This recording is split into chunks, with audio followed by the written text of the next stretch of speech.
invite people on my show. So and I deal with this as well with over 500 guests on London Real and super peak performers from every area of life. I mean, I love your show.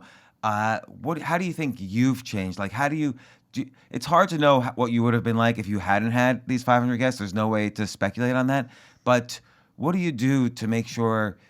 I mean, you can't take, like, let's say each of the 500 people have 10 suggestions. You can't take 5,000 suggestions and automatically incorporate it into your life. How do you decide, okay, this is useful for me, I can practice this, I can try this, I can get better? I don't think I consciously decide. I think a few years ago, I looked at myself and I said, wait a second, something's going on with you. And, like I said, we had this academy and we were teaching kind of a business accelerator course for a while. And then someone said, Brian, why don't you teach something more about life? And I started looking about all of my habits that I had picked up over the years. And I was like, wait a second. And I deconstructed each one down to the person that came on my show. From Tim Ferriss talking about low media, to someone talking about meditation, to someone talking about gratitude, Mimi and Alex Icon talking about gratitude, and all of these people. And then I deconstructed it. So I think it's subconscious. I think you just pick these things up. But let me tell you a few truisms, James. I have 2 young boys, 2 and a 3-year-old. They would not be born if it wasn't for London Real. Period. There's no way I would have allowed the love and let these people into my life.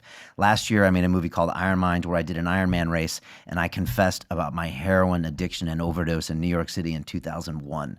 I hadn't told my wife in 16 years that information, and now I talk about it freely. I would have never talked about that, and it would have been down inside me as this thing I was holding on to, James, and I don't think I would have been free to fully live my life. So that's another example. I've been sober now for 2 years, haven't had a drink of alcohol. And again, it wasn't like I was completely out of control, but it was like, why am I doing that when I need to be more high performance? So that's the thing. I move every day. I'm a break dancer now. I mean, that's crazy. I'm 48 years old, but I'm literally 51. I'm a break dancer. Good man. And all right. I learned in London when I was 12. Really? Yeah. All right, we got to talk. I had Crazy Legs on, the guy from the Bronx. Yeah. He was in it's the movie Breaking, right? Yeah, he wasn't in Breaking. He was in the other one that took place in New York City. Yeah, Gosh, yeah. It was that opening scene at the dance club.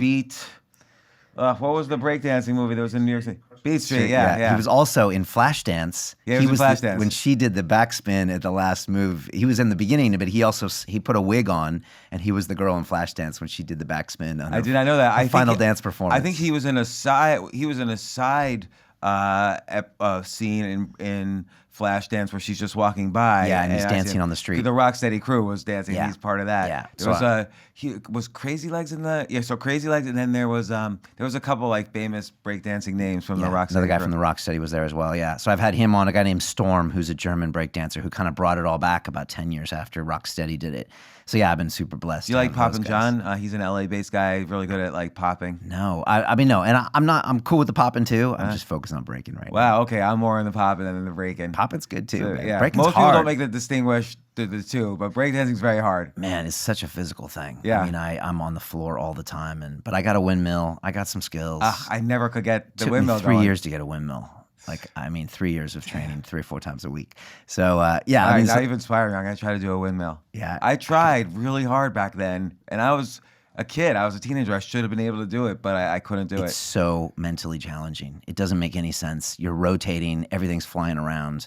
It took me a long time. Again, but that's me. I'm just kind of relentless on that, which can be good with breakdancing, bad with heroin. So, sometimes I don't know when to quit. Well, that's just it, is that clearly you have an addictive quality to you.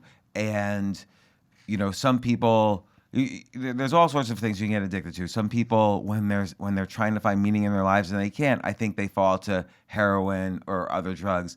But then there's so many productive addictions. Doesn't mean those are great. It's not good. Like, you could be addicted to something even healthy for you. You could be addicted to reading, but that might be unhealthy for your life. Like, for instance, if you're avoiding your family because you're reading too much, that's not a healthy addiction, even though it seems that way. So you always have to be careful. Like, I always notice for myself, if I'm playing, so I get addicted to stupid things, like I'll get addicted to playing chess, but I'll play it 24 hours a day, like 1 minute speed chess on the computer. And I try to be meta aware that, this has slipped into addictive territory. It means I'm avoiding something else in my life. Yeah. Even though everyone else would say, that's so smart, chess. It's not if you're just playing it all day long, 1 minute chess on the computer, and you can't talk to your kids or family or whatever. Yeah, if you're using it as something to not process feelings or to avoid the real world, yeah, it can be shopping, sex, Netflix, chess, like you said, or it could be a drug. But if you can just say, all right, what am I doing here? Am I doing this to not be present, to not be with these feelings? So I'm still learning, but there's also healthy addictions and unhealthy addictions for sure, and the unhealthy ones are something I like to avoid.